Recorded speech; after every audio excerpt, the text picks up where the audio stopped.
What if I told you that one of America's most iconic auto brands, a company that helped build highways, delivered troops in wartime, and became a working-class symbol of strength, voluntarily gave up on building semi-trucks? No epic farewell, no industry tribute, just gone. And here's the wild part: they were actually winning.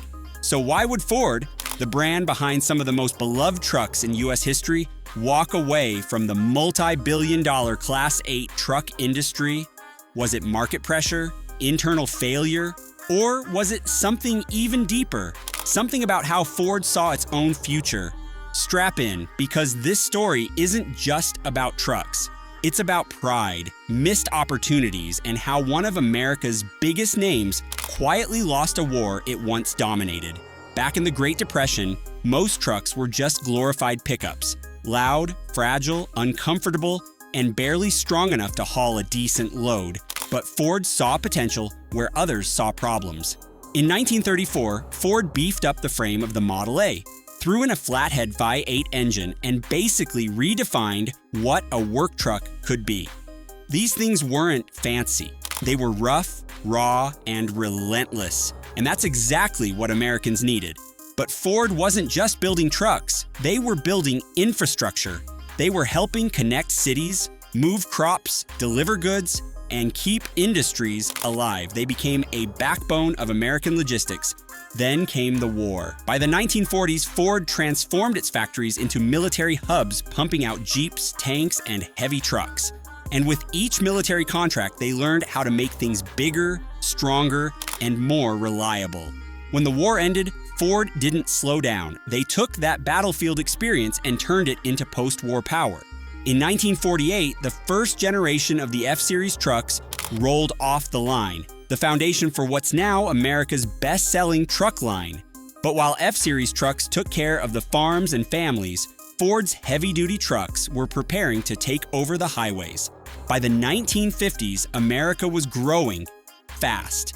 Bigger cities, more goods, longer roads, and Ford's answer to that growth was the Big Job series. These weren't just trucks. These were steel-clad monsters that could haul concrete, timber, and anything else you threw at them. With engines adapted from tanks and torque that could pull a house, the Big Job was Ford's way of saying, "We're not just in the game, we're here to win it." Then, in 1967, Ford did something that nobody expected. They dropped the L Series, a sleek, curved cab design that was decades ahead of its time. Forget boxy frames and square corners. This truck slipped through the air. It had engine options from Ford, Cummins, and Caterpillar. You could spec it for city routes or cross-country hauls. It was flexible, durable, and reliable. By the 1970s, the L Series was a silent king in the heavy-duty world, and while Mack and Kenworth shouted loud, Ford just kept building quietly and kept selling. But in 1976, quiet wasn't enough. Ford wanted attention, so they dropped the LTL 9000, a truck so aggressive, so bold, it looked like a muscle car with a trailer hitch. With chrome trim, a tunnel hood, and an interior that felt more like a Cadillac than a semi, the LTL 9000 became the truck for proud haulers. It wasn't cheap, but it didn't need to be. Fleet owners loved the fuel efficiency and build quality. Drivers loved the comfort and style. It was a truck you didn't just drive, you lived in it. By the late 1980s, aerodynamics was the new buzzword, and Ford was already ahead of the curve, literally. The Aeromax looked like it came from the future: smooth curves, advanced lighting, and a sleeper cab that made truck stops feel like luxury hotels. It was Ford's attempt to combine power, performance, and economy in one beautiful machine, and it worked. For a while, despite all this success, something strange was happening behind the scenes. While drivers praised Ford's rigs and owners loved their durability, Ford's top execs were looking in another direction. The F-150 was exploding in popularity. SUVs were dominating sales charts. Sedans like the Taurus were printing money. Big rigs, not so much. They were expensive to make, complicated to update, and sold in far fewer numbers. So Ford, slowly and quietly, started pulling resources from the Class 8 division: less R&D, fewer upgrades, minimal innovation. While Kenworth and Freightliner doubled down on new tech, emissions compliance, and digital tools, Ford lagged behind.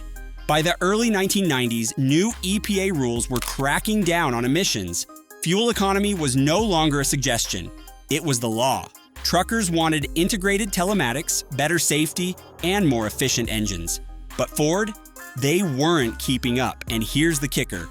The competition noticed. So did buyers. Fleet contracts started slipping away. Ford trucks, once known for being ahead of the curve, started looking old. In an industry where uptime means everything, being outdated is a death sentence. In 1997, on a quiet day in Louisville, Kentucky, a Ford Aeromax L 9000 rolled off the line for the very last time. No announcement, no press release, no thank you to the truckers who put millions of miles on those rigs. That same year, Ford officially sold its Class 8 truck division to Freightliner, including the factory's blueprints, tooling, and trademarks. And just like that, Ford was out. Depends on who you ask. Financially? Maybe. The F-Series went on to dominate the pickup truck world, and Ford focused on what it did best: high-volume consumer vehicles. But from a legacy standpoint, Ford gave up a throne it had built with its own hands, a piece of America's heavy-duty history sold off and forgotten. And here's the part that stings. The designs Ford pioneered, many of them lived on under Freightliner, refined and rebadged. Ford handed over the tools, and the competition used them to win. Honestly, the market is shifting again. With electric trucks, autonomous fleets, and stricter emissions laws, there's room for bold, innovative players. Ford already has experience with electric drivetrains, battery systems, and commercial logistics. So the real question is, does Ford want back in? Because if they do, the road is still there, waiting. Even today, you can still spot an old L-Series or LTL 9000 rumbling down a back road or idling at a job site. Why? Because they were built right, built strong, built to last. Built during an era when Ford didn't cut corners, they built them. The legacy isn't just in the metal. It's in the miles, in the memories, in the generations of drivers who live behind that iconic oval badge. So, what really killed Ford's semi-truck line? It wasn't just the EPA. It wasn't just money. It was a decision, a shift in vision, a bet on the future that meant leaving behind a piece of the past. But if there's one thing we know about Ford, they don't stay down for long. Maybe the next chapter is still being written. If you enjoyed this deep dive into one of America's forgotten machines, give this video a thumbs up, share it with a fellow truck lover, and don't forget to hit that subscribe button. We've got more untold stories coming your way, and trust me, you won't want to miss them.